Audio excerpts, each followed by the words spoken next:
ใหม่ส่งค่าใหม่ส่งผมจมมาตอนพี่น้องค่ะกูก็ในขณะที่เข้ามาปั่นแหงโดยวิดีโอข่าวในขณะมันได้ก็มาทบกันเป็นในรายการสดในขณะในถ่ายทอดสดตั้งเพจเฟซบุ๊กขาเฮาเนี่ยกันเนาะตั้งหูอยู่ในมือเฮาเนี่ยค่ะเอาค่ะใหม่ส่งตรงตักพี่น้องค่ะกูก็ที่ในออนไลน์ทำมาดังเสียงในขณะตอนตาวันเมื่อในก็เฮาขาดได้มา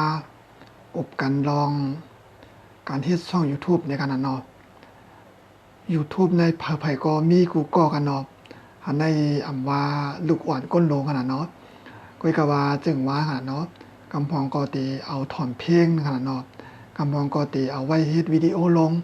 จากอาจจะในขนาดเนาะติมีหลายๆชื่อหลายๆเมียวในขนาดเนาะเอาค่ะในวันมื้อนี้ก็ขาดได้มาเล็บเฮียนตัวแอป YouTube ในขนาดเนาะหันในเพราะว่า YouTube มาได้ก็รัฐนี้ไผฮู้เนี่ยมีเฮ็ดก็กันเนาะมันก็ฮู้หมดกันเนาะก็เพราะว่า YouTube ในมันมีเพราะว่าเป็นมือถือกับตัวนั้นมันสิมีกูเครื่องๆนั่นขนาดเนาะมันก็สิมีมือถือกูเครื่องๆในไผก็ใจกันในขนาดเนาะหันในกำพองก็เปิดถอนเพลงกำพองก็เปิดตัวหนังขนาดเนาะกำพองก็เปิดตัวลอกลายฮิตเช่นเมียวๆในขนาดเนาะหันในก็เพราะว่ากับตัวนั้นมันคือกาบกันเนาะเฮาค่ะโมยังฮู้ยังก็เพราะว่าเฮาค่ะใครฮู้เนี่ยก็เฮาก็เข้ากับตัวใน YouTube อันมันก็เตรียมเข้ากับตัวใน Google เนี่ยก็ติออกมาปานนั้นขนาดเนาะหันในช่อง YouTube อันนั้นก็แอป YouTube ในก็เจ้าของมันเหมือนตั้งได้ก่อมใจ Google ค่ะเนาะเปลี่ยนแทงเจ้านึงเนี่ยค่ะเนาะกำในก็ Google เจ้าของบริษัทกันเนาะกลุ่มนี้ Google ได้มาซื้อเอาเนี่ยค่ะเนาะพอซื้อเอาก็กำในก็YouTube ก็เป็นของ Google ในขณะเนาะที่เป็นจังนั้นค่ะเอาค่ะตอนดาวันมื้อนี้ก็ขาได้มาได้เห็นตัวการเฮ็ดช่อง YouTube ในขณะเนาะเฮาขามาอยู่เช่าในเมืองไทยเนี่ยก็มันเป็นโอกาสตื่นตาเฮาขาอันนึงในขณะเนาะก็ว่าการเฮาขาเฮ็ดช่อง YouTube เนี่ยสิได้ว่าบ่ขาเฮ็ดมื้อไหนในมื้อพุกติดไรเนี่ยใจขนาดเนาะมันเป็นปุ่งแตกมันเหมือนก็เหมือนจะหนังเฮาขาปลูกต้นไม้ขนาดเนาะเฮาขาปลูกต้นไม้แล้วก็เฮาก็สิได้ลุ่มลามันขนาดเนาะเฮาก็สิได้ลุ่มลามันแล้วก็สิได้โฮดปันน้ำสิได้ใส่ปันฝุ่นปันปุ๋ยมันแล้วก็สิได้ลุ่มลาวงแมงจังได๋ขนาดเนาะแล้วก็ห่านดอกปอใหญ่จังซั่นเนาะเพราะว่ามันใหญ่มากเนี่ยก็เฮาก็สิได้กินหมากกินยอดมันขนาดเนาะช่อง YouTube เนี่ยก็เหมือนกันค่ะเพราะว่าเฮาขาเฮ็ดใหม่ๆนั่นแต่ก็สิไปมีคนมาติดตามเฮาในขนาดเนาะเพราะว่าเฮาขาเฮ็ดถึงมาเนี่ยสิมีคนติดตามเฮาขามาในขนาดเนาะหันในมือถือกูเครื่องในมีแต่มีกันกูก็ในขนาดไผๆก็เพราะว่าซื้อมาก็เพราะว่ามีอีเมลในขนาดเนาะก็เพราะว่าเฮาขาซื้อมือถือใหม่มาก็กำลังเฮาขา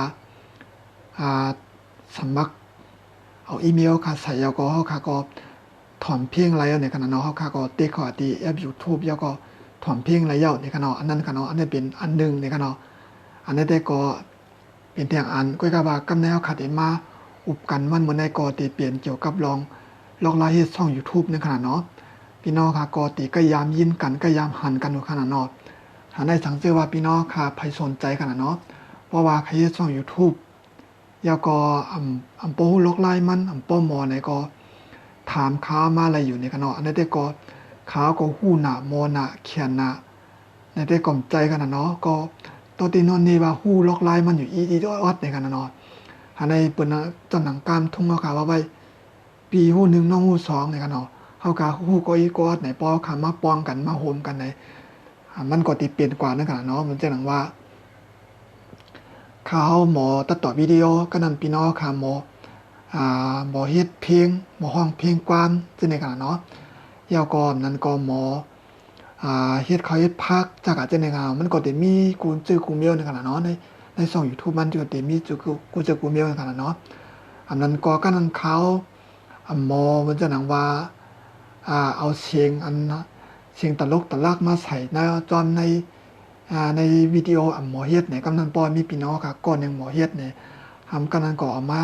เฮาขามาโฮมกันเนี่ยก็ตีเปลี่ยนกว่านั่นขนาดเนาะอันนั้นได้ก็ใคร หักถึงพี่น้องค่ะในขณะเนาะก็บอกว่าเขาขามาอยู่ในเมืองถึงไทยในเขาขาพอมาวนตัวเตะได้เขาขาอยู่กับกวนในเมื่อเขาติดจ้ามาได้เขาขามยังอ่านว่าอยู่พึ่งขนาดเนาะพอเหอกำลังอยู่กับอยู่มาในก็อยู่พึ่งกะก็อยู่พึ่งกันในกำพองในตำบลตั้นหูขนาดเนาะอันได้อยู่เหอกำปลาย10 ปีเอาอีในขนาดเนาะก็เปิดเจ้านั่นแด่เขาขามาอยู่ทางเศร้าในเมืองไทยเอาก็หนังหือโอกาสนั่นกันเนาะโอกาสมันมีมาหนังแล้วค่ะกาเพาขาตัวเริ่มมันเป็นกับ4 จุดโชนนั่นกันเนาะอำเภอนั่นบ่ได้เข้ากับยุค5Gอันเขาว่านั่นกันเนาะบ่ได้เข้ากับเจ้านั่นเนาะแด่เฮาขาก็รีคว้าเอาไว้ในกันเนาะเฮาขาก็รีหีบเอาไว้โอกาสอันไหนในกันเนาะเพราะว่าเฮาขามันจะเนาะเฮาขาใครสนใจกันเนาะพี่น้องค่ะก็ไลค์สนใจเพราะว่าใครเฮ็ดช่อง YouTube เนี่ยก็ติดต่อมาดังข่าวก็ไลค์ในกันเนาะเฮาค่ะโฮมกันเฮ็ดจอยกันเฮ็ดในการหนังติเฮาก็ได้มีช่อง YouTube ขึ้นมาในขณะเนาะเพราะว่าพี่น้องก็ไลค์เผอสนใจกันเนาะเฮาก็จอยกันเฮ็ดในกันเนาะอันในมาบัดนี้พี่น้องค่ะในกันเนาะให้บ่เป็นมันจะหนังว่าให้มันบ่เป็นตอนตาเงินเข้าทางตั้งนั้นขนาดเนาะก็บ่ครับเปิดช่อง YouTube ในเพราะว่าเฮาค่ะมีคนติดตามเฮาค่ะนำมาอันนั้นก็ช่องเฮาค่ะในหลังขึ้นมาเนี่ยก็มันก็ได้มีช่อง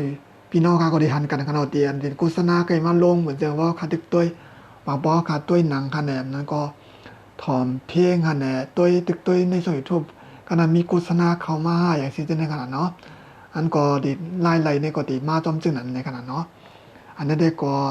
อันนี้ที่เกียมก่อนในกันเนาะที่กว้างได้ก็สังกัดในเทียงในกันเนาะเพราะว่าพี่น้องค่ะไผสนใจเพราะว่าใครฮู้ใครหมอยาวก็มูลาเฮ็ดมันยาวก็เพราะว่าเฮ็ดยาวก็ไปมีคนติดตามเนี่ยก็เฮาขามาจอยกันเฮ็ดขนาดเนาะอันในข่าวก็คนติดตามข่าวก็ไปมีนำกันเนาะเหมือนกันค่ะอันในตัวแรกก็ข่าวเปิดไว้อยู่ในกันเนาะเปิดไว้ช่อง YouTube ในกันเนาะจื้อช่อง YouTube ข่าวก็เกี่ยวใจนั่นกันเนาะที่ขาวไกมาลันในตัดสีนั่นในขนาดอันในปอคาเตเฮ็ดช่อง YouTube ในออนตั้งสุดก็คาเตไรเดเพียนไม้ก็1ก็คาเตได้มีไม้นั่นขนาดเนาะไม้จังไหนกันเนาะเตได้มีไม้จังไหนเนี่ยค่ะอันนั้นก็บ่มีไม้จังไหนก็ใจสายถ่อมหูก็ไล่อยู่ในขนาดเนาะสายถ่อมหูก็ไล่เนี่ยค่ะก็ว่าเพราะว่าเปลี่ยนไรก็ใจไม้อันจังไหนขนาดเนาะใจไม้แล้วก็มีมือถือกันเนาะมีมือถือ1เครื่องเนี่ยค่ะเนาะยาวก็ให้มีขาตั้งกล้อง1อันเนี่ยค่ะก็บ่ว่าป้อเฮาค่ะโหลดไถวิดีโอในป้อค่ะมีขาตั้งกล้องเนี่ยมันดีหยาบนึงค่ะเนาะป้อค่ะใช้มือค่ะหยิบในบางป้อมือค่ะดิสั่นค่ะเนาะมันดิ่มบ่นิ่มนึงค่ะเนาะยาวก็คลิปวิดีโอค่ะก็ดิ่มบ่เจียงดีนั่นค่ะเนาะที่เป็นจังนั้นนะคะยาวก็ป้อว่าเฮาค่ะไถวิดีโอก็เฮาก็ได้มีเสียงไพ่เนี่ยค่ะเนาะให้มันป้อเปียงป้อเนี่ยค่ะในมันจะหนังว่าป้อคันนังไถจังได๋กันเนาะนังไถวิดีโอจังได๋ก็ให้มีไผมาส่องหน้าเฮาในกันเนาะพี่ซำว่าหน้าเฮาหางลีเพิ่นพระเอกที่เพิ่นไถในหนังก็เปียงกันเนาะตันก็แล้วในกันเนาะในป้อว่าใครเข้มใครหางดีใครเหมือนจังอันดีเปิ้นไถมาในหนังเต้ๆก็ได้มีไผแทงอ่ะเนาะไผ2 3 4อันแล้วก็ให้มีคนไถแทงในกันเนาะให้มีคนทีมงานไถจอมแทงในกันเนาะอันที่เขาไถพยายามตัวนั้นมีไผมาไถจอมขากันเนาะเขาใจขาดังกว้างแล้วก็เอามือถือมาใส่แล้วก็ไถกันจนก้อยในขนาดเนาะมันก็เต็มโปรแกรมในขนาดเนาะแล้วก็เพราะว่ามาตัดต่อวิดีโอก็เขาใจแอบไขมาเตือนในขนาดเนาะพี่น้องค่ะก็พยายามหันใกล้ใจกันกำนำขนาดใจแอบตัวนั้นมาตัดต่อก้อยเนี่ยค่ะไปหมอตัดต่อในความในขนาดเนาะพอเปลี่ยนรายได้สังเกตว่ามีคนรู้จักนั้นก็มีคนใครสอนปันใดก็ยินดีในกันเนาะใครสอนอยู่นะครับก็ปุ๊บตัดต่อในความแดงไว้ในกันเนาะไว้ก็ไว้แล้วก็ติเข้มในกันเนาะแล้วก็ติมีมันจะหนังของเอฟเฟกต์ในกันเนาะเอฟเฟกต์มันจะตัวดีมาเสริมด้านหลังมีอันให้มันห่างดีขึ้นมาแทงในขนาดเนาะอันก็มีหลายๆเมลในขนาดเนาะอันเป็นตั้งป้อเปลี่ยนแอปมันจะเอาขาดตัดต่อตั้งความได้ก็ได้เข้มในขนาดเนาะสังเกตว่ามีคนฮู้คนหมอแล้วก็ใครสอนมาเด้อบ่สู่ใครหมอจังซี่ได้ก็เพราะว่ามีคนเท่านั้นมารัดปันก็โจมภาพเอาในกันเนาะใครหมออยู่นะครับก็ คุยกับว่าตัวใดก็มีกันนะเนาะตัวใดก็ปึงอิงเอาในมือถือก็ไหนกันเนาะยาวก็สังเกตว่าพี่น้องขาก่อนเลยขนาดเนาะเพราะว่าใครมันจะนำว่าใครเปิดช่อง YouTube หูไล่เปิดได้เปิดจังหือในขนาดเนาะยาวก็ป้อใครช่อง YouTube ในห้ามขาดแต่ละที่จอมปักเปิงเขาในขนาดเนาะมันก็ได้มีกันนะป้อใครช่อง YouTube ก็ขาดแต่ละจอมปักเปิงนั่นกันเนาะที่ตั้ง YouTube เขาตำวางไว้นั่นขนาดเนาะยาวก็ห้ามตีให้ถือให้พวกมีลายในขนาดเนาะให้พวกมีลายยาวก็ห้ามแต่ได้ถ่ายวิดีโอจังหือยาวก็ป้อขาถ่ายวิดีโอนั่นเสียงตัดโลกตัดลักมันจะหนาว่าวิวว่าปุ้งปังก็จะกัดจะในทำจะได้ใส่เจิ้งฮือในป้อมหูก็ติดต่อค้ามากกว่าไรเนี่ยกันเนาะตีขาวแต่ไม่เบอร์โทรขาวนั่นเนี่ยกันเนาะ0622834421เนี่ยกันเนาะติดต่อมาดังเบอร์โทรขาวก็ไรนั่นก็ติดต่อมาดังเพจขาวก็ไรเนี่ยกันเนาะหาในเขาขามาสร้างช่อง YouTube เฮ็ดช่อง YouTube จอมกันในขนาดเนาะหาในป้อว่าเขาขาที่เปิดช่อง YouTube ในจะหนังข่าวว่ากันมือไกลกันเนาะแต่ได้มีขาตั้งกองเฮยาวก็มือถือในขนาดเนาะยาวก็มาแทงไม้ในขนาดเนาะไม้ยาวก็มาแทงเน็ตในขนาดเนาะหาในเน็ตแต่ก็เพราะว่าเมื่อขากัดถ่ายวิดีโอนั่นแต่ก็ไปโลขนาดเนาะก็ว่าเพราะว่าขาใครถ่ายทอดสดแต่ก็ได้โลได้ใจเน็ตในขนาดเนาะก็ว่าเพราะว่าขาถ่ายวิดีโอหลายๆแต่ก่อนใจก็อะไรค่ะก็ว่าการนั้นบอกค่ะที่มาตัดต่อวิดีโอยาวก็เอาวิดีโอมาลงในช่อง YouTube นั้นเฮาค่ะก็ได้ใจเน็ตเหมือนกันนะคะเนาะหันในเฮาค่ะก็ได้ใจเน็ตนะคะก็ว่าปอค่ะเฮ็ดช่อง YouTube ก็เฮาค่ะได้ใจเน็ตเฮียงอีกนึงในขนาดเนาะ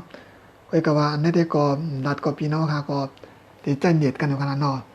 อย่างมันติบ่เปลี่ยนมีพรดีตอนตาเฮาค้าในขนาดเนาะอันในมือแล้วค่ะป้อมีมือถือก็คัดใจอยู่นะครับเนาะแล้วก็ YouTube ก็ค่ะก็ซังมีอยู่ตัวก็ค่ะสมมุติตัวอยู่คู่วันขนาดเนาะแล้วก็กำนันเน็ตก็ค่ะสมัครอยู่คู่เดือนขนาดเนาะก็เบิ่งนั้นแหละเฮาขยับไปปล่อยเป็นละลายขนาดเนาะเฮาคาลีเอามาเปลี่ยนพรดีตอนตาตัวคาในขนาดเนาะปีซัมบาเฮาขายช่อง YouTube เฮ็ดมื้อไหนมันเต็มทวนมันสำเร็จแต่กำไทยก็ว่าสำเร็จกันเนาะมันเต็มทนมันไปสำเร็จสิตาก็ค่ะเฮ็ดกะกำอิดไหนก็มันก็เต็มทนมาเลยอยู่ในขณะเนาะอันนี้ก็ใครมาปั่นพางพี่น้องค่ะก็ว่าอะไรในขณะเนาะอันนี้ปอพี่น้องค่ะกำนำก็ตีหันกันอยู่ในขณะเนาะอันดีกำนันปอพี่น้องค่ะกับตัวเหมือนจะนะว่ามีช่องอยู่ทั่วเปิ้นเฮ็ดอันนั้นอันได้ตามเมืองเต้าก็เฮ็ดกันกำนำกันเนาะกำบองก็เฮ็ดตัดโลกกำบองก็เฮ็ดเจอกันนั้นได้ว่าแต่ในขณะเนาะกำบองก็รัดการวันการเบิ่งกำบองก็ห้องเพียงกว้างภูเขากันมีจีกุเมียวในขณะเนาะอันนั้นกำพองเขาเจ้าเฮ็ดในเขาเจ้าไรเงินค่ะนะในแต่ก็แต่ละนี่ซื่อๆในขณะมันก่อนใจว่ากะตื้อเปิ้นในขณะเนาะเฮาก็ตั้งช่อง YouTube เขาเปิ้นก็ปั่นตีนในขณะเนาะในเพราะว่าเขาเปิดช่อง YouTube เพิ่นมาไหนเพราะว่าเขาเปิดช่อง YouTube เปิดสร้างรายได้มีคนติดตามเขาคันนำก็ย่อมไรเงินขนาดเนาะไรเงินแล้วก็มันก็มีคนติดตามเขาไปหลายๆก้อยเนี่ยค่ะการที่เขาได้เปิดช่อง YouTube ในเปลี่ยนแทงตีนนึงในขณะใจได้ว่าเข้ากับที่ช่อง YouTube แล้วก็กับเปิดที่ช่อง YouTube ใจกันเนาะมันจะได้เข้าแทงตีในขณะเขาห้องว่า Google Home เนี่ยก็ย่อ Google Chrome ในขณะเนาะว่าจังก็ข่าวก่อนป้อมอังเกตตีนังกันในขณะแต่ได้เข้ากับที่ Google Chrome เนี่ยก็มันติมีหาก็จะเป็นวงกลมไปขนาดเนาะที่เป็นวงกลมมาจากอากาศเป็นวงกลมจนพี่น้องค่ะก็ดียามหันกันเนาะมันก็ดีเหมือนจังมวนจีตีนะครับนะพี่น้องค่ะก็ปอกเข้ากับที่นั่นที่ได้เข้ากับปืดที่นั่นในกันเนาะถ้าเจอว่าพี่น้องค่ะไผก็ไหลชนใจกันเนาะปืดเยี่ยวก็หมอปืดกันเนาะใครฮู้รอไล่เฮ็ดช่อง YouTube เนี่ยก็ติดต่อมาดังข่าวก็อะไรในกันเนาะเฮาขามาเฮ็ดจอมกันค่ะเยี่ยวก็สังเกตว่ามีพี่น้องค่ะอันดีปืดไว้เยี่ยวก็ไปพอมีคนติดตามนำเนี่ยก็กันมันก็ใครมาโฮมกันเฮ็ดช่อง YouTube แล้วก็ตักมาดังข่าวก็อะไรในกันเนาะถ้าติดต่อมาดังข่าวก็อะไรในกันเนาะเฮาขามาเฮ็ดช่อง YouTube กันจอมกันหารายๆจอมกันในการมันพอได้มีหลาย เข้ามาตอนตาเฮาขาในขนาดเนาะก็กับว่าการที่เฮ็ดช่อง YouTube เนี่ยสิได้ว่าเฮ็ดมื้อใดก็ในมื้อใดเฮ็ดบ่พุกอะไรบ่พุกใจกันเนาะก็ได้เลยใจข้าวยามเนี่ยกันเนาะมันก็เปิดว่าเฮาขาได้มั่นใจพระเอกขนาดเนาะมั่นใจลามั่นใจก้นจื่อเสียงลือหลังมันจังว่าเป็นก้นห้องกว้างอันกวนที่ฮู้จักนำนั่นขนาดเนาะมันก็ได้ระยะนิดนึงนี่กันเนาะก็กับว่าก้นเฮาขาได้ป้อมหยาบก็มันไล่กินนั่นกันเนาะอีหยังก็ยาวกันเนาะมันจึงปีนมาง่ายๆในเฮาก็เต็มโป้ไว้กะขันมันนั่นกันเนาะเพราะว่าเฮาเฮ็ดหยาบๆเย็นๆแล้วก็นั้นก็เตรียมทนไหลขึ้นมาไหนก็กำนั้นก็เพราะว่าไหลขึ้นมาติดนี่ก็เฮาก็ได้จมเชื้อนั่นกันเนาะที่จมเชื้อแล้วก็อันในที่เป็นเฮียงแล้วก็เฮาก็ได้เอามีตางหู้แล้วก็เอากระดาษนี่เปิ้นไหลนั่นกันเนาะในระวังในตอนข่าวต่างเตียวใครช่อง YouTube มาในลองตั้งตู้หยับเผื่อแล้วก็มีจังหือตอนตาก็กว่าจะเอาคดีอะไรเงินมาเนี่ยเขากำไรคัดใจจึงหือจากเจ้าหนึ่งกันเนาะอันในมาซี่กันก่อนใจกันเนาะมันกับตัวนี้มันมีคูเมียวในกันเนาะอันในเด็กก็มาซี่กันใจกันเนาะอันในเปือนโปจากกำบองเปือนหู้ในประเด็นอันกำบองเปือนหู้เปือนลาเท่ากันเนาะเปือนเฮ็ดกว่าในกันเนาะเขาก็อย่าไปมันเปลี่ยนละลายในขนาดเนาะอันในมันเฮาคาใครเป็นก้นมนจ่อมันเชื่อได้ก็ใจอยู่ค่ะก้อยการหนังหือเฮาคาดีป้อมนเชื่อเฮาก็ให้ป้อมมีรายแล้วนั้นเฮาคาดีมาเฮ็ดจ้อมกันเนาะเฮาคาดีละเฮ็ดจ้อมกันเนี่ยครับมันหยาบสังขะเนาะมันซึ่งว่าปุ่งเตียงว่าเฮาคาใครเปิดช่อง YouTube กันนั้นเพราะว่าเฮาคาสนใจกันเนาะแล้วก็กันนั้นเฮาคาใครวิดีโอเนี่ยเฮาคาก็วนตัวในขนาดเนาะเฮาคาวนตัวว่าเก่าหมอเฮ็ดอีหยังในขนาดเนาะปุ่นจึงปุ่งเตียงว่าหมอเฮ็ดข้าวพักไหนก็เฮ็ดข้าวพักกันเนาะถ่ายวิดีโอเกี่ยวกับข้าวพักเฮ็ดข้าวพักใต้ในขนาดเนาะมันจึงเท้าก็เฮ็ดนี่ในขนาดเนาะใกล้ไทยนี่เฮ็ดนี่ในขนาดเนาะข้าวพักใต้กันเนาะมันจึงว่าหมอเลี้ยงเกเรเนี่ยก็เปิดช่อง YouTube สอนการเลี้ยงเกดนี่ในขนาดเนาะแล้วก่อนนั้นก็หมอห้องเพลงกว้างเป็นก้นห้องเพลงเนี่ยก็เปิดช่อง YouTube แล้วก็ห้องเพลงในขนาดเนาะก็กับว่าห้องเพลงกว้างมาแน่อย่าไปก็เอาเพลงเปิ้นว่าห้องกันเนาะเฮาคากะเอาเสียงต่อยตึงเปิ้นมากกว่าไรฮะว่าอันเป็นช่อง YouTube ในปักเปิงมันเขาเฮ็ดไว้เข้มแต่เนียนหนีในขณะเนาะแล้วก็ปักเปิงเขาไว้เคงในขณะเนาะบ่เป็นของเปิ้นนั้นเนาะคากะเอามาแจ่มไรค่ะเนาะอันในเพราะว่าเฮาคาเป็นมันจังเฮาคาเป็นพ่วงกว้างเนี่ยก็เฮาคาใครเปิดช่อง YouTube เนี่ยก็เฮาคาก็เฮ็ดช่อง YouTube แล้วก็เอาเพลงกลางเฮาคาต่างขึ้นใน YouTube ในขณะเนาะในช่อง YouTube แล้วก็เดี๋ยวครับเปิดช่อง YouTube ไว้ในขณะเนาะแล้วก็บ่มีคนติดตามเฮาคันนำมาก็1ก็เฮาก็ได้มีรายต่างช่อง YouTube ต่างนึงแล้วก็2ก็เฮาคาเพียงความเดียวเฮ็ดออกมันก็ได้ชื่อเสียงลือหลังขึ้นมาแล้วก็สิมีคนปันให้เฮาคันนำขึ้นมาในขณะเนาะก็ว่าเพียงความนั้นเฮาคาเต็มแล้วเอาเพียงความเปิ้นนะครับเสียงต่อยก็เต็มแล้วเสียงต่อยตึงเปิ้นนี่กันเนาะเสียงต่อยก็เฮาคาได้หาหังกล้วยนั่นกันเนาะแล้วก็เพลงกว้างก็ติดอะไรเป็นเพลงกว้างเฮาคาวนเตียมานั่นกันเนาะเพราะว่าเขาใครเอาเพลงกว้างเปิ้นมาห้องนี่ก็เฮาคาได้อะไรซื้อเอาของเปิ้นนั่นกันเนาะซื้อเอาแล้วก็เพราะว่าเขาเอาลงใน YouTube เฮาคาได้มีศักดิ์ศรีหลักฐานว่าอันนั้นเป็นเพลงกว้างในเฮาคาซื้อเอาแล้วนี่กันเนาะอันนี้เป็นตัวทบข่าวนี่กันเนาะอันในที่ช่อง YouTube ข่าวที่ข่าวเฮ็ดไว้ตัวเดียวเนี่ยกันเนาะในมีปอกนึงข่าวกับถ่ายวิดีโอกันเนาะแล้วก็ถ่ายวิดีโอที่เปิ้นกานั่นกันเนาะเปิ้นกาแล้วก็กำลังเป็นเพลงความไต้ครับเป็นความไต้แล้วก็กำลังข่าวกับถ่ายแล้วก็ข่าวเอามาลงในช่อง YouTube ข่าวกันเนาะกำลังก็ว่ายมาในช่อง YouTube เขาเจียงมากกันเนาะเจียงมาตีข่าวว่าเพลงความอันใดมันมีลิขสิทธิ์นี่กันเนาะมันมีเจ้าของที่หามไว้ที่เปิ้นปานเอาก็ใจละลายนั่นกันเนาะแล้วก็กำลังตั้งช่อง YouTube เขาเจียงมาข่าวนี่กันเนาะข่าวก็เลยรวบออกแบบในกันเนาะเพราะว่าข่าวมันรวบออกแบบในกำลังตั้ง YouTube ของได้ติปันตามข่าวในกันเนาะเพราะปันตามข่าวก็1ก็มันจังว่าข่าวที่ช่อง YouTube นำก็ข่าวที่ช่อง YouTube จะกันเนาะกันต่อค่ะข่าวเอาคลิปวิดีโอลงในช่อง YouTube นำสิตาก็ YouTube ในติ่มปันเงินข่าวในกันเนาะที่เป็นเรื่องนั้นค่ะอันนี้ที่รัฐนี้ปุ่งเตี้ยไว้กันเนาะ อันที่ช่อง YouTube เต็มปันเงินใจตีในกันเนาะเพราะว่าเฮากากามันจะเนาะกาละเมิดสิทธิ์ของเปิ้นนั่นขนาดเนาะอันในตัวเดียวแต่ก็ช่อง YouTube เขาก็ไปผ่านกันเนาะก็ติดตามมันก็มีนำกันเนาะถึงมีโหชิปมันก้อยในกันเนาะมันไปมีโหปากโหเฮงมันนี่กะอันในป้อก้อยก็ว่าป้อว่าเฮาขำคนแล้วเฮาคัดใจเฮ็ดกะที่ก็มันก็ตีเปลี่ยนมาก้อยมันนี่กันเนาะวันนึงก็วันนึงก็ตีเปลี่ยนมาก้อยนี่กะอันนั้นได้ก็อยู่ที่เฮาคัดใจกันเนาะเพราะว่าขำถอยเฮาก็เฮ็ดกะติ๊กกูวันไหนเปียจะมาเฮาขำเฮียงสิตาก็ยาวในมือถือนั่นเฮาก็ใจอยู่ขนาดเนาะยาวก็กันมันก็เพราะว่าเหตุการณ์ยาวมาอยู่ที่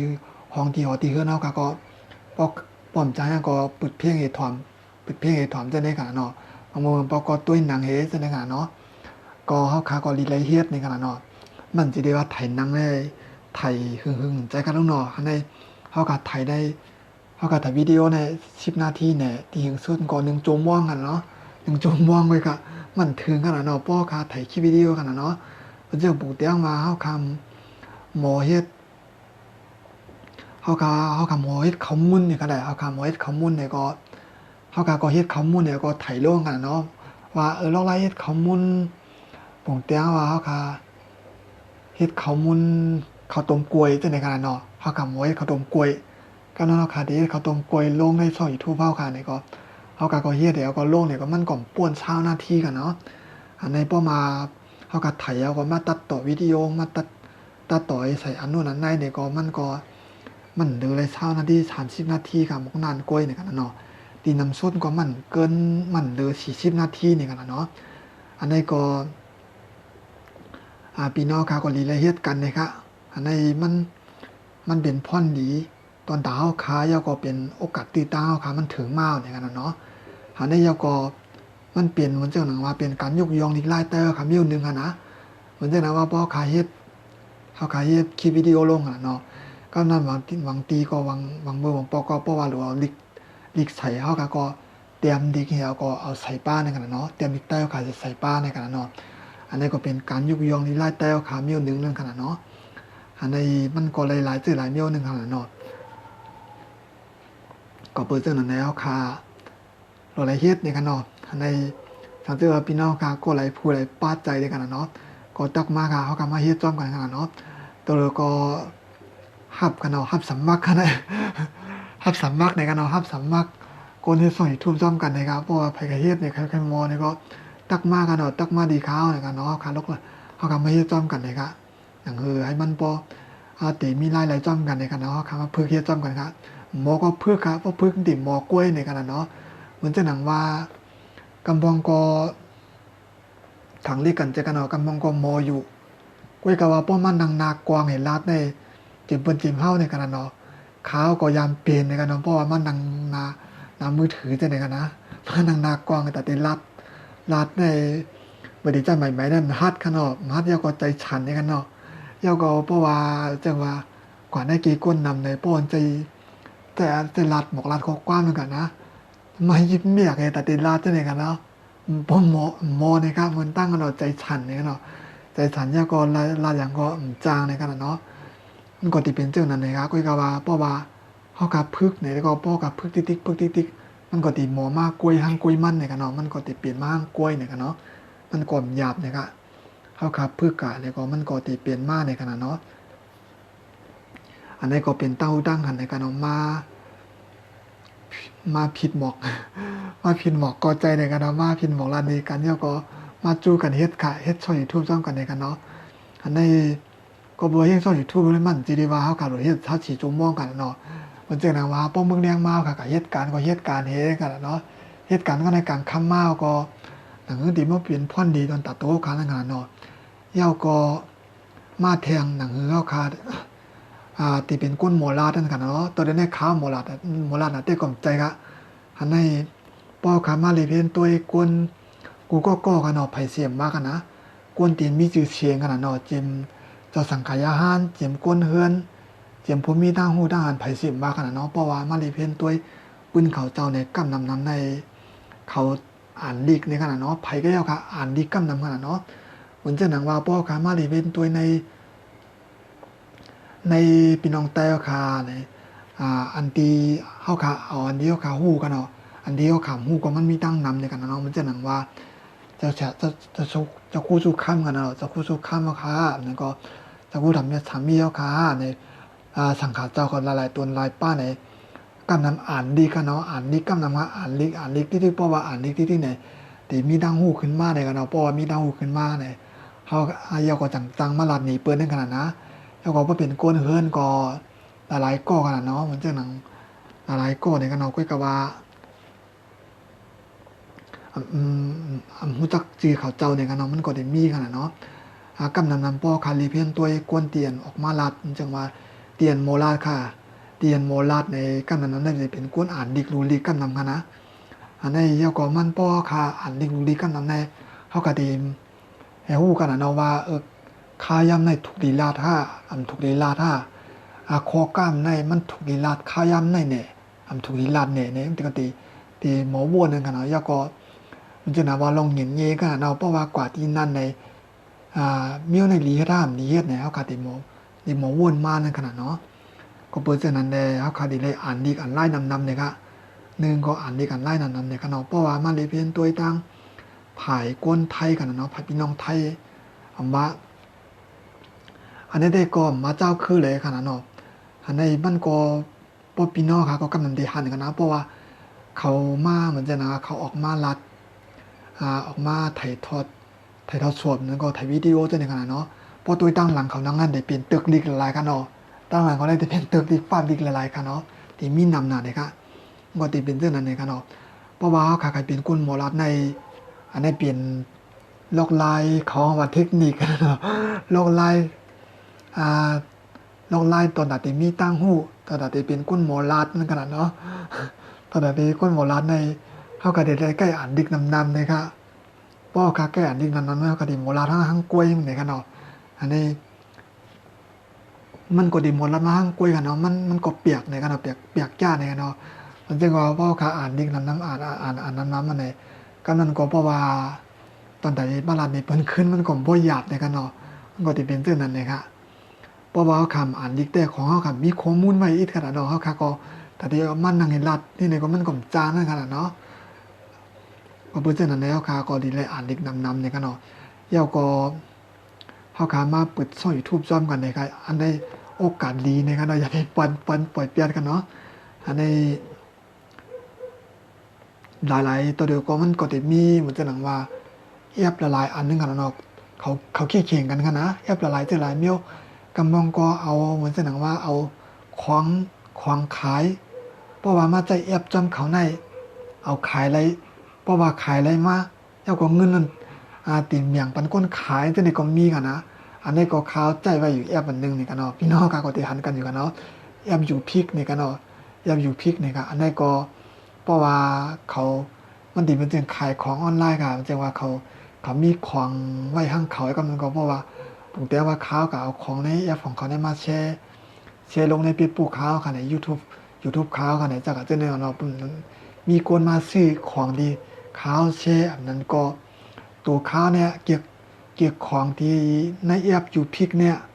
เขาอะไรกำลังเขากับซื้อเนี่ยก็กำลังก็เปิ้นขึ้นดีอย่างได้อะไรมากขึ้นเนี่ยปันเขาขึ้นในจะในขนาดเนาะอันนี้ก็จะเป็นแอปอันนี้เป็นนกเทียงตั้งหนึ่งในขนาดเนาะนั่นก็ที่มีหลายๆแอปในขนาดเขาก็ดีเข่งกันมันจะหนังว่าหาล็อกไลน์หนังที่มีคนเขามาใจแอปเขานำนั่นขนาดเนาะที่เป็นเรื่องในขนาดตั้งเพจปุ๊กก็มีในขนาดเพจปุ๊กก็อันเดียวขาใจกันขนาดว่ากำลังนำพี่น้องเขาใจกันกำนำในขนาดอันในเมืองใต้มาเมืองไทยมากะเลยก็เย่าในกันเนาะใจเพชรปูกำนำกันเนาะเพชรปูก็ใจกันนำในกันเนาะเพชรปูก็มีกันเนาะเพราะว่าค่ะปิดมันเจ้าหนังเขาออกมาเพจกันเนาะเพชรปูกันเนาะยาวก็เข้ากันให้เพชรปูยาวก็เข้ากับทางตีนึงมันตีมีดังตีเขาเตรียมไม่ว่าเพจนี่ครับเพจเนี่ยมันจะเพจมันจะความแต้วว่าเอาว่าเพจหลอกได้มันใจกันเนาะเพจอันนั้นได้มันจะเพจเจ้านั้นกันเนาะเพจอันนั้นได้เป็นเพจไรเงินกันเนาะมันจะนะว่าป้อคาทางเพจกันมากันนั้นเพราะว่าเขาเฮ็ดวิดีโอเสียเขาก็เอาลงเหมือนจะหนังว่าพอมีคนติดตามนั่นมากันนั้นเพราะว่า กำลังตั้งเจ้าของเพชรปลูกกันเนาะบริษัทกรมบัณฑิตเพชรปลูกเขาเอาโฆษณาบนข่าวมาลงในคลิปวิดีโอเขาเนี่ยก็เขาก็ได้มีรายได้ขึ้นมาแต่ในขณะเนาะมันก็ได้เป็นเจ้านั้นนะครับตามเพจปลูกก็มีขนาดแล้วก็ YouTube ก็มีนะครับกำนำแต่ก็อันเป็นเปิ้นเฮ็ดกันกำนำแต่ก็ตัวนั้นที่เป็นเพจปลูกนี่กันเนาะเพจปลูกแล้วก็ได้เป็นช่อง YouTube นะครับก็เพราะฉะนั้นเนี่ยอันนี้เป็นโอกาสตื้อดังดีในกันเนาะเฮาค่ะมาเฮ็ดร่วมกันครับเพราะว่าพี่น้องค่ะไผก็หลายสนใจกันนั่นเนาะเพราะว่าใครเฮ็ดเนี่ยก็ติดต่อมาดังข่าวก็อะไรในกันเฮาค่ะมาเฮ็ดร่วมกันในกันเนาะอันนี้เป็นปักเปิง YouTube ในรัฐในตีเกียมกุ้ยเนี่ยครับมันก็ได้มีที่กว้างมันป้าเนี่ยกันเนาะมันก็ได้มีหลายๆมิวขนาดที่มีว่าพอครับเปิดช่อง YouTube แล้วก็ได้ใช้จึงได้สมัครจึงพ้องยาวก่อนเฮาก็ได้วีจึงคลิปเดียวคดีเต็มในเฮ็ดนั้นเฮาก็ได้เฮ็ดจึงจากจึงในกันเนาะมันก็ได้มีในกันเนาะถ้าจะว่าพี่น้องค่ะใครฮู้แล้วรายเฮ็ดมันยาวก็เฮ็ดจึงหาเนี่ยก็ถามว่าอะไรอยู่ในกันเนาะถามว่ายาวก็เฮาขามาเฮ็ดจอมกันได้ค่ะหนังปกติมีหลายๆจอมกันนั้นขนาดเนาะอันนี้เฮาขาเป็นกวนมาอยู่เมืองไทยกันเนาะเฮ็ดให้มันเป็นโอกาสตื้อตั้งดีของเฮากันนะครับพี่น้องครับวนเตอร์กับเราตัวนั้นพี่น้องใต้ก็จะอยู่เมืองใต้เพิ่นก็เฮ็ดกันนะเฮ็ดถึงกำนำกันนะก้อยก็ว่าตามเมืองใต้ได้ก่อนที่เพิ่นเฮ็ดได้เพิ่นก็เฮ็ดข่าวก็อันได้กำนำจะเป็นคลิปตลกกันเนาะเป็นหนังตังจึงปอจึงเปียจังได๋กันเนาะให้คลิปตลกจังได๋กันเนาะจะเป็นจังนั้นกำนำเนี่ยกันเนาะอันในคลิปอันเป็นให้มันพอเป็นเต้าดังหันได้ก็เต็มเป็นป้อมีเนี่ยกันเนาะก้อยก็ว่าป้อมีเกาหลีเนี่ยกันเนาะก้อยก็ว่ากำนำได้ก็ประมาณดีเพี้ยนตัวได้ก็กำนำแต่ป้อเฮ็ดเกี่ยวกับน้องเต้าดังหันในคนติดตามมันในมันกันเนาะคนตัวมันก็ที่นานกว่านั้นคืนเนี่ยกันเนาะว่าเป็นพี่น้องไทยก็ยาวกันนะอันที่เขาหรือเป็นตัวอันที่เขาเฮ็ดเนี่ยกันนะพี่น้องไทยมาพี่น้องอะไรบ่เช่นว่ากันเนาะมันนานคืนเนี่ยครับแล้วก็คนที่มาติดตามเนี่ยมันนานกว่าเนี่ยกันเนาะก็ก็ว่าบ่เป็นเกี่ยวกับลองตัดโลกลองดีไข่โคได้ก็แต่มีมันไวกันเนาะคนติดตามกูมาตัวจอมก่อนนำนะครับก็ว่าวางกันในกันเนาะอยู่ที่ไผหมอเฮ็ดนั่นกันเนาะถ้าเจอว่าพี่น้องค่ะตัวอันที่ตัวคลิปวิดีโอข่าวตัวเลยในกันเนาะเพราะว่าหมอเฮ็ดใครเฮ็ดก็หมอเฮ็ดอันเป็นมันจังเอาให้มันพอเป็นคลิปตัดโลกครับนั้นก็จึงตัดโลกตัดลากจึงพอจึงจะตัดโลกในหมอเฮ็ดก็ว่าฮู้ไลฟ์เปิดช่อง YouTube มาแน่เนี่ยก็เพราะว่าใครฮู้กันหมอเนี่ยก็กับสิมานั่งข่าวก็ไล่เนี่ยกันเนาะเฮาคำมาเฮ็ดจอมกันรัดนี่ลงไล่มันเนี่ยเขาก็หุ้มมือกันเช็ดเนี่ยกันเนาะอันในเฮาใครเฮ็ดช่อง YouTube นั่นมันได้เสียงกลางเนาะมันได้เสียงกลางเสียงโหมันเนี่ยกันเนาะเฮ็ดหลายๆก็เพราะว่าหึงมากก็เขาก็สิมีรายได้ขึ้นมานั่นขนาดเนาะไหนๆก็เขามาอยู่เมืองเปิ้นมาอยู่เมืองไทยกันเนาะตัวหนังเปิ้นอยู่เมืองใต้เปิ้นเฮ็ดหนังตอนตัดที่ไรเงินในก็เจอง่ายๆกันเนาะเพราะอยู่เมืองใต้กันเนาะหันในตอนตัดที่ทุกเอาเงินในเพราะว่าเฮ็ดซ่อนอยู่ทั่วป้องผ่านมาเนี่ยตอนตัดที่ทุกเอาเงินในก็ง่ายๆกันเนาะเลยทุกเลยมีป่านเมืองไทยไว้ในกันเนาะป้อมมีป่านเมืองไทยเนี่ยจังอยู่นะจังเห็นทุกเอาเงินกันเนาะอันแนวเขามาอยู่ในเมืองไทยกันเนาะเขามาอยู่ในเมืองไทยแล้วก็เหตุการณ์ในเมืองไทยแล้วก็เน็ตก็เข้ม Wi-Fi เกาหลีแล้วก็กำพองมือถือ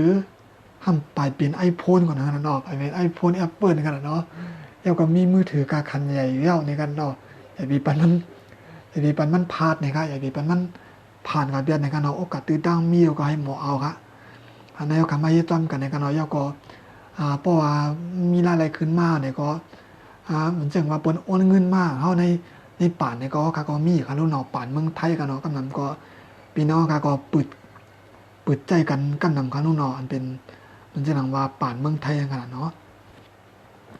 ก็เปิดจังนั้นแล้วขามาเฮ็ดจอมกันเนี่ยครับเพราะว่าให้พี่น้องก็ได้สนใจกันเนาะใครเฮ็ดเนี่ยก็อันใดมาเฮาขามาเฮ็ดจอมกันเนี่ยค่ะเฮ็ดช่อง YouTube จอมกันเนี่ยกันเนาะเพราะว่าสนใจก็กับสิติดต่อบ้านดังเพจข่าวก็อะไรเนี่ยกันเนาะก็นั้นก็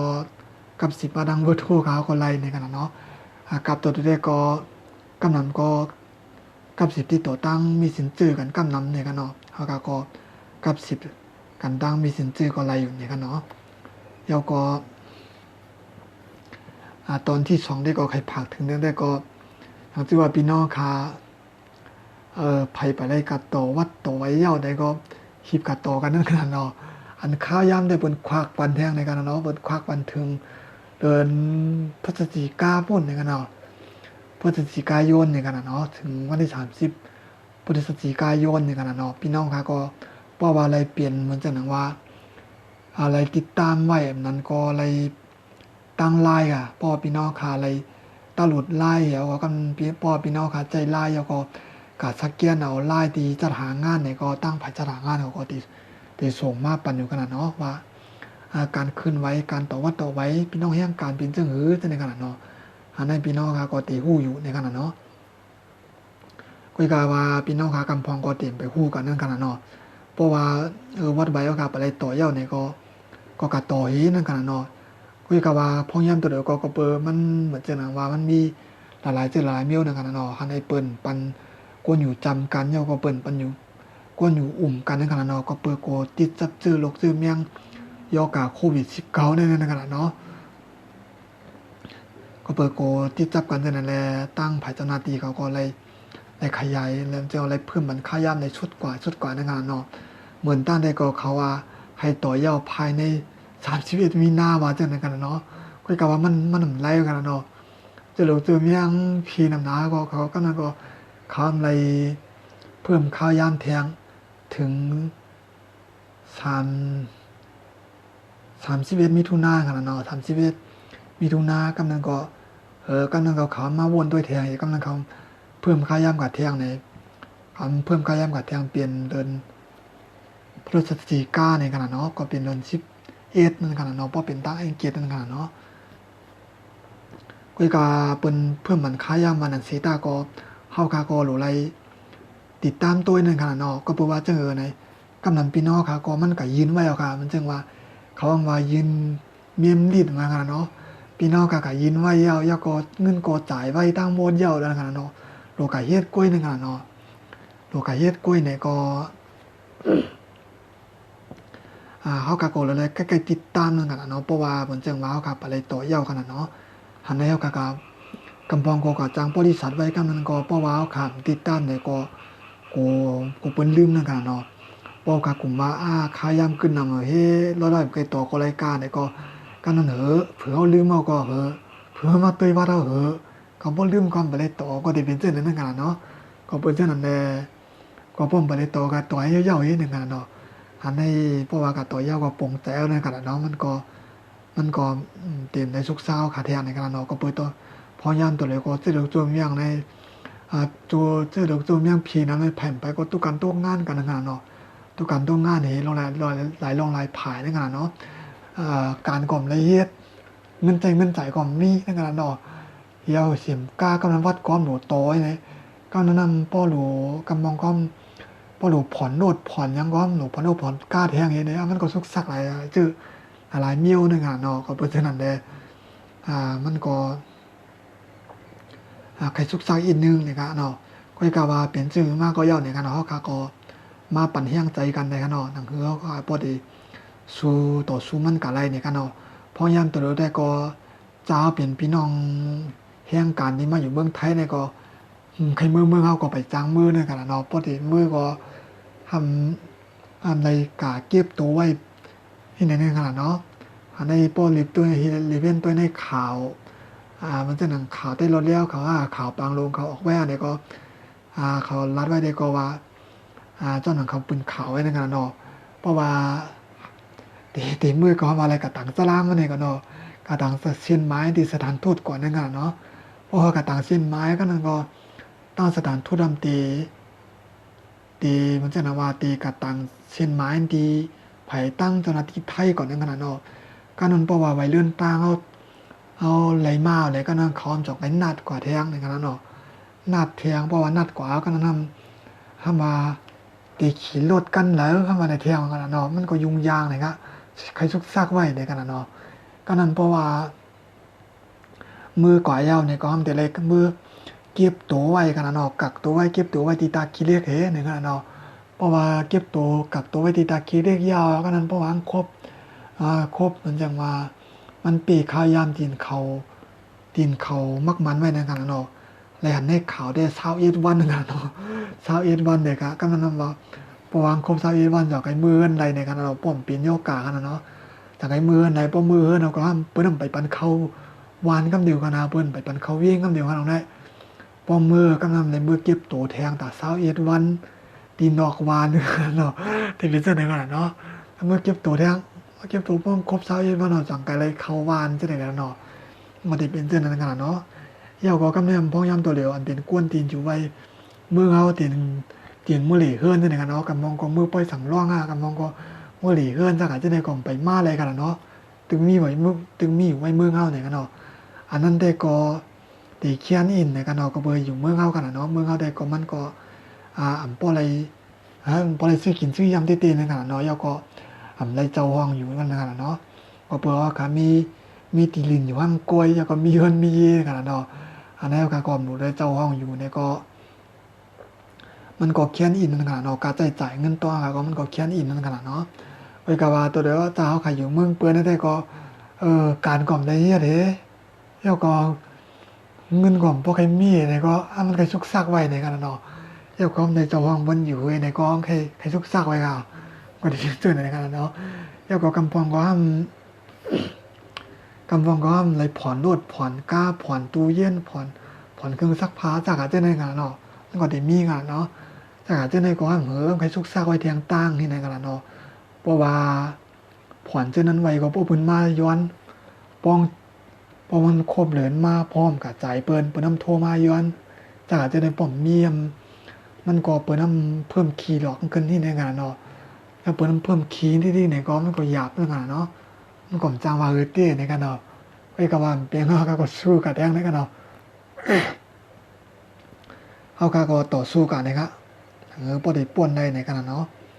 หันแล้วก็อันที่หันละลายหมูละลายจุ่มกันเนาะละลายหมูละลายจุ่มเตียนลงจอยกันเนาะเตียนลงจอยเหมือนจะหนังว่าคนที่มีเงินนำแล้วก็คนที่อันละเอียดละเอียดการกันเนาะอันละเอียดการเฮ็ดงานคนที่มีเงินเก็บนำก็บ่เป็นไรก็บ่หันเพิ่นจอยเพิ่นแถมก็แค่นต่กะดูกะต้านจอมอินนั่นกันเนาะก็บ่ว่าเฮาค่ะมาอยู่วันเพิ่นเมืองเปิ้นว่าได้แน่เฮามือป้องยามเฮาพี่น้องตัวการตัวงานที่อันจ้านละเอียดการเฮ็ดงานในกำนันก็เฮาขาจำเป็นคนการดีละเอียดการอยู่ในก็เพราะว่ามีเงินเก็บมีเงินเก็บเพราะว่ามีเขียนใจอยู่เปลี่ยนไรในก็ก็กัดจอยจ้อมนั่นขนาดเนาะกัดจอยจ้อมให้เป็นเห็นเฮียงกำจิตนาเฮานั่นกันเนาะนั่นได้ก็มักค้านกันได้ก็ใจกันเนาะ100 200เนี่ยว่าเช่าว่าเนี่ยไปจ้างว่าอย่างเฮากันเนาะไข่ไก่1เพียงไหนมาๆ1ซอง12 20ซองก็อยู่ดีเฮาเปลี่ยนไรนั่นกันเนาะก็กัดจอยเปิ้นในก็อันนั้นก็พอตัวตั้นนี่ก็เอาตัวกับจอยในงานเนาะมันก็ได้เป็นพ่อนหนีเฮากับพี่น้องจอยโฮมเอ็นโฮมเพียงจอยแถมกันกว่านั่นกันเนาะก็ยินจมหันพี่น้องกาละลายหมูลายจุ่มกันเนาะก็ออกมาจอยแถมพี่น้องคากันเนาะก็ออกมาจอยแถมแล้วก็กันก็ไหลหันเนี่ยก็ยินจมจ้อมเนี่ยกันเนาะพี่สว่าบางบ่บางปอกก็อำไรกะจอยแจกจ้อมอำไรกะจอยจัดของจ้อมเนี่ยก็ก็หันในเฟซบุ๊กเนี่ยก็ยินชมจ้อมเนี่ยกันเนาะยินชมจ้อมที่พี่น้องค่ะละลายตีละลายตั้งละลายเจ้าเนี่ยกันเนาะโฮมเอ็นโฮมเมียงเสียก็ขามไม่ขยามเจ้าก็ลงกะจอยเนี่ยกันเนาะกะจอยพี่น้องให้การเอาค่ะละลายตีละลายตั้งเนี่ยครับมันก็มีหนำตีเนี่ยกันเนาะเตียนตุกการตรงงานในกำพองในอยู่ไกลนะในกันเนาะอยู่ในป่าในเถินอยู่ในห้วยในหลอยแต่ก็มีในกันเนาะอันในกำพองก็มีลูกแล้วก็มันจะหนังว่าอีกหนึ่งลองตั้งนาเฮิรนเสียวแหละตั้งผู้ตั้งมีเลยผาดกันกะก็มีกันเนาะผาดกันกะก็มีกันนำแล้วมีลูกเล็กลูกหวานไว้แต่ในก็มีอันนั้นก็หยาบเชียงตั้งในกันเนาะก็เลยลงจอยในกันเนาะก็เพราะว่าเอาขาลงจอยพี่น้องแห่งการเอาขาเนี่ยก็เลยหันเจตีในกันเนาะกำปองก็เหตุการณ์เนี่ยก็เลยครับเงินเดือนเต็มเลยครับเงินเดือนเต็มกันเนาะก็เปิด อันนี้มันจะหนังว่าเจ้าของเหตุการณ์ซ้ำป้ออะไรป้อมีคนมาซื้อของเขาเนี่ยกันนะเนาะเดี๋ยวก็กำลังเงินของป้อมีในกันนะเนาะเจติมเลยเขาขายของมูกันเนาะอันนี้แต่ก็เขาลัดว้าวเขาลัดว่าป้อมีกันเนาะก็เลยก็ความใจเต็มห้าอะไรก็เต็มมีแต่ในการหลายตีหลายตั้งกำวองก็เหตุการณ์เอาก็ไรเงินก็มีแต่ในการเนาะกำวองก็ในเหตุการณ์หลายเรือนเนาะมันจะหนังว่าเหตุการณ์ก็อยู่เจ้าของการว่าแต่ได้ก็ลูกค้าเมียวคนซื้อคนมานอนมาเหตุการณ์คนมากินเมียวเฮาติปีกไว้การเฮากับการเฮากำในกันเนาะกำนั้นอยู่ๆก็ตกการตกงานกะเฮ็ดได้ก็มีกันเนาะมันก็มีหลายๆเจอหลายๆเมียวกันเนาะเพราะว่าเฮาการลงปืนติเฮาการลงกลางได้หันกันเนาะพี่น้องค่ะ กำบองก็เป็นผู้อายุใหญ่แล้วก็มีกำบองก็ตึกมีลูกอ่อนเด็กเข้าไปก็มีในการเรากำบองมีลูกล่า2-3ก็ถ้ากาเจอในกันเนาะมันก็มีหลายๆเจอหลายๆเมียวในกันเนาะแล้วก็ลูกกันในกันใจให้ดูกันเนาะพอเปลี่ยนได้ทั้งมีเงินนำได้ก็รีกับจอยก็อันใดมันก็เปลี่ยนพ่อนนี่เต้ๆในกันเนาะเพราะว่าเปิ้นอยากกินขานใจในการเนาะค่ะมีเงินมีข่าวมีอะไรเอาลงกับจอยเปิ้นได้มันได้ว่าเป็นกุศลอย่างเต้ๆกันเนาะมันเหมือนจะหนังว่าเปิ้นไม่เสียวก็กำลังเฮาคาก็เอาน้ำเมตตานั่นกันเนาะน้ำเมตตาน้ำใจก็โคตรปันเปิ้นนี่ก็มันก็เปิ้นก็ยินโจมนั่นกันเนาะอันนี้ออกมาทางในเนี่ยก็เผอพี่ซ้ำว่าผ่านมันจ้อมก็ตัวไผใจมั่นกันเนาะคนที่อันเฮ็ดตื่นฮู้เนี่ยกันเนาะตื่นป่องใจกันเนาะเปิ้นได้เปลี่ยนได้หมู่กันเนาะทางได้ก็เปลี่ยนอยู่ในกันเนาะข้าวได้เปลี่ยนซึ่งนั่นในกันเนาะเพราะว่าข้าวอะไรลงกับจอยจ้อมมากมันก็หันเปิ้นเฮ็ดเนี่ยก็ข้าวห่มจมจ้อมในกันเนาะว่าหันเปิ้นจังว่าหันพี่น้องแห่งกาเนาะค่ะมาหาบอกของซึ่งนั่นกันเนาะหันพี่น้องแห่งกาเนาะค่ะมาหาของจากจังได๋ก็ยินจมจ้อมในกันเนาะมันก็สิเป็นจังนั้นค่ะก็อีกว่าเป็นซื่อก็ยอคันเนาะเฮาขาก็ต่อสู้กันในกันเนาะหนังแต่เปลี่ยนพ้นดีหันในเฮาขามีแห่งใจสู้ต่อสู้กันในกันเนาะยก็เพราะว่าพี่น้องแห่งกาเนาะค่ะแต่หลายตัวอันตึกตัวเพจภูเขายามพงตัวในกันเนาะเพราะว่ามีตัวการต้องงานหลายการเฮ็ดงานหันในป้อตาดีกินได้ย่ำเนี่ยก็อยากผืนอินเนี่ยก็เพราะว่าจังรู้จักเพิ่มจากตึงวางเพลินเนี่ยก็กับสิมาที่ขาวก็ไล่เนี่ยกันเนาะขาวก็รู้จักไว้ละลายทีละลายตั้งละลายหมู่ละลายจุ้มละลายเจ้าอยู่ในกันเนาะเตียนมันจะหนังว่าเขาเจ้าอันดีจู่ตุ่มกันเนี่ยก็มีคนดูมาแล้วก็กำลังเขาเจ้าลงจอยในกันเนาะก็อีกว่าบางทีบางมือบางปอกก็เพราะว่าเก่งใหม่ก็มันกว้างขนาดเนาะแต่ที่ว่าลงกับจอยมันให้มันปอจีจอดกับตูกูดีกูตั้งไหนก็ทำเต็มเปลี่ยนลายนั่นกันเนาะเขาเจ้าก็เต็มหู้ในกันเนาะทางที่ว่ามีพี่น้องย่างกันเนาะค่ะตุกการตุ้งงานอย่าพืดใจลองกินน้องย่าใจในเพราะว่าจังหวัดตึงปังเพอแล้วก็ขย้อนตั้งจอยเทียมในก็กับ10 มาดีเพียรขาวก็ไล่ขนาดเนาะกับ10 มาดีพิซินเจอขาวก็ไล่อันนั้นก็กับ10 มาดังเวอร์โทขาวก็ไล่อยู่ในกันเนาะอันนี้ก็เตรียมไว้ดีนาเพชรปูขาวที่ขาวไล่สวดยามป้องตัวดูในขนาดเนาะอันนั้นก็อันนี้ก็ไล่อยู่ในกันเนาะ0622834421นะครับอันนี้เป็นเวอร์โทขาวในกันเนาะเพราะว่ามันจะหนังว่ามีรองยาพืชขย้อนตั้งจอยเทียมโทคำมาไล่กันเนาะเกี่ยวกับรองอย่างเช่นว่ากันเนาะอันนี้ก็เขาขาก็อบโอ้กันนั่นกันเนาะหาล็อกไล่มันพอที่เป็นตั้งใจแถมกันการนั่นกันเนาะให้มันบ่เปลี่ยนพ่อนดีตอนตาเฮากากาให้พอต่อสู้มันกับไรจำกันในกันเนาะอันนี้ก็เปลี่ยนรองเต้าดังอันไหนมาผักตอนปันกันในวันมื้อในกันเนาะในวันมื้อก็เปลี่ยนเมื่อไกลลืมลาได้กันเนาะเมื่อเตจ่ามาไล่สวดกันเนาะก็เมื่อได้ก็เปลี่ยนวันเตือนจิตลอง8 ค่ำในกันเนาะก็เป็นวันศีลวันธรรมในกันเนาะพี่น้องก็มือเจ้าก็เตะอ่อนกันกับเหตุการณ์ด้านนี้กุศลจำกันเนี่ยเหตุการณ์ด้านนี้ก็มุกุศลกันทั้งแผงมันในขนาดเนาะแล้วก็ยินโจมพี่น้องกับกูก็ในขณะที่เขามาปั่นแห้งโดยวิดีโอข่าวติดตั้งไลฟ์สดที่เพจเฟซบุ๊กข่าวในกันเนาะแล้วก็อย่าไปลืมครับเพราะว่าใครเปิดช่อง YouTube ในขนาดเนาะใครเปิดช่อง YouTube มีไลน์ในก็ ติดต่อเข้ามากับ10เข้ามาที่ข่าวอะไรในกันเนาะเขาเข้ามาเฮ็ดต้มกันเนาะมันจะได้ว่าข่าวมาปืนข่าวแล้วนั่นมันจะได้ว่าช่อง YouTube ข่าวในหลังหนาวมีคนติดตามอันมื้อนั้นแสนแล้วก็ตัดต่อวิดีโอเขียนหน้าหม้อนั่นใจกันเนาะตัวติดโน่นนี่หมออีกก็อีกนึงก็กันเนาะก็ก็ว่าหมออีเราตะกุยกอก็ยาวเนี่ยกันเนาะเพราะว่าเฮาพี่น้องกันเนาะมาโฮมกันเจ้าก็เฮ็ดก็จ้อมกันเนี่ยมันก็ติดไล่ในกันเนาะก็ฮู้อีกก็ฮู้ออดเนี่ยก็มาเฮ็ดก็จ้อมกันเนี่ยก็มันก็ติดไล่กว่าเนี่ยเนาะมันก็เตรียมทนไล่กว่าเนี่ยก็เปิ้นจังนั้นได้พี่หมอกูก็กันเนาะเฮาก็ไม่ได้ต้อง YouTube จ้อมกันเนี่ยกันเนาะเพราะว่าใครสนใจก็กับ10มาไล่กันเนาะตอนดาววันเมื่อเนี่ยก็ยินจอมพี่น้องครับกูก็เนี่ยกันเนาะที่เข้ามาปั่นแห้งที่เพจภูเขาตั้งหูอยู่ในเมืองเนี่ยกันเนาะสังชื่อว่าพี่น้องครับไปไล่ติดตามที่เพจภูเขาก็ฝากติดตามนิดนึงนะครับฝากติดตามที่เพจภูเขาพองเนี่ยกันเนาะแล้วก็บอกว่าใครกับติดตามที่ช่อง YouTube เขาก็ไล่อยู่เนี่ยกันเนาะชื่อช่อง YouTube เขาก็เกี่ยวเจอเนี่ยกันเนาะก็เข้ากับที่ช่อง YouTube แล้วก็เข้ากับที่ค้นหาเนี่ยกันเนาะเตียนมีไว้ห่างหมันจำเนี่ยกันนะห่างกระจกหมันจำเนี่ยกันนะเข้ากับที่นั่นเที่ยวก็เตรียมว่า K A E W เนี่ยกันเนาะแล้วก็ K A I เนี่ยกันเนาะมันติว่าเกี่ยวใจเนี่ยครับแล้วก็ติมีหางขาวไว้เนี่ยกันเนาะติเป็นใส่โคใต้สีเหลืองแล้วก็เขียนหัวใต้สีของไว้เนี่ยกันเนาะก็แล้วนั่นก็ติเป็นช่องขาวเนี่ยกันเนาะมีเป็นช่องขาวเนี่ยครับก็ติดตามที่ช่อง YouTube เขาก็ไล่อยู่เนี่ยกันเนาะเอาการตอนดาวันเมื่อได้ก็ติก็เลยรายการถ่ายทอดสดเอาขาวไว้ที่ในก่อนเนี่ยกันเนาะเอากาจังไกมาฮบทบจ้อมกันแท้เนี่ยกันเนาะเอากาพยายามตัวเดียวก็ให้พังอยู่พังกินกันกับห้างแผงมันในกันเนาะแล้วก็ใกล้ติดตามมันจะว่าก็ติดตามข่าวเกี่ยวกับรองโควิด19นั่นในกันเนาะว่า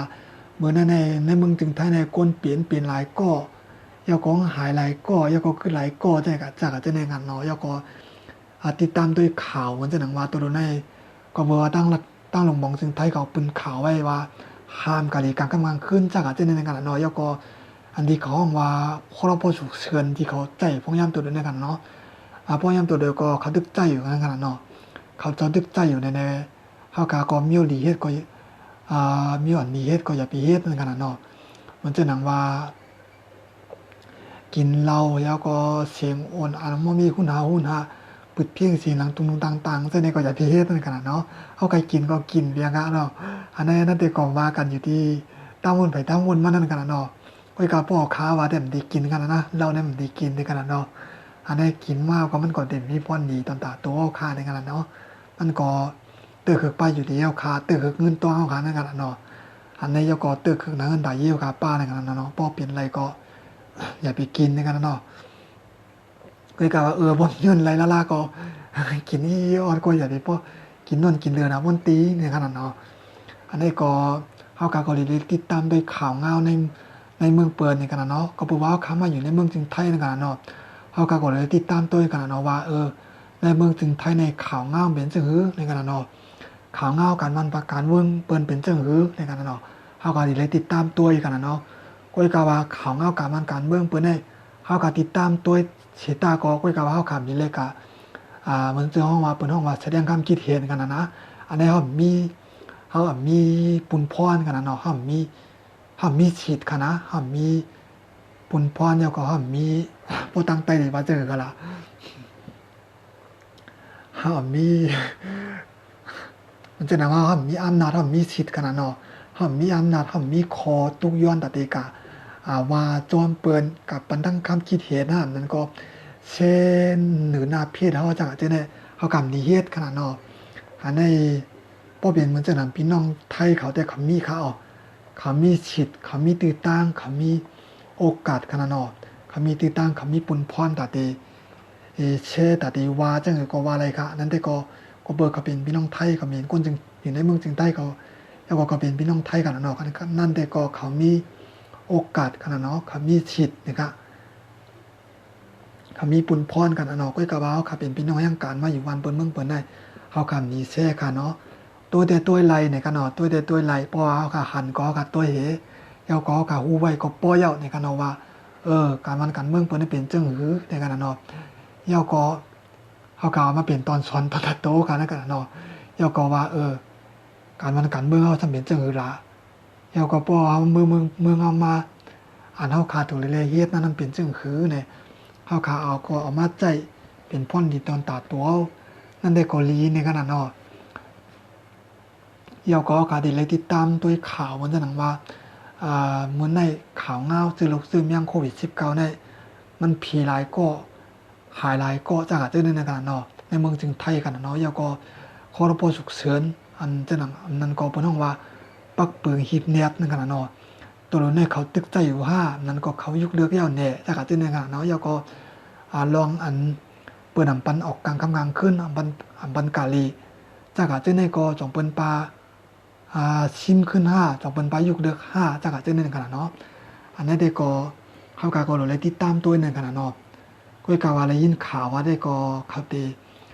ชิมขึ้นยุกเดือกขึ้นอันเป็นห้ามดีกลางขึ้นในขนาดเนาะเข้ากาก็เลยไปตัวในขนาดเนาะไปตัวจังเงาลายจากอาจจะในขนาดเนาะเข้ากาก็เลยพังอยู่พังกินในขนาดเนาะอันนี้ก็ตีเปลี่ยนลองตั้งดังหันนะครับมาผักตอนบันพี่น้องค่ะในคำขึ้นในกันเนาะออกกำลังสุดก็ยินโจมพี่น้องค่ะกูก็ก่อนในกันเนาะเฮาค่ะจากไกลมาพบซ้ำกันแท่งในค่ะตอนตาวันมันได้ก็ยินโจมพี่น้องค่ะกูก็ก่อนในค่ะไม่ทรงค่ะ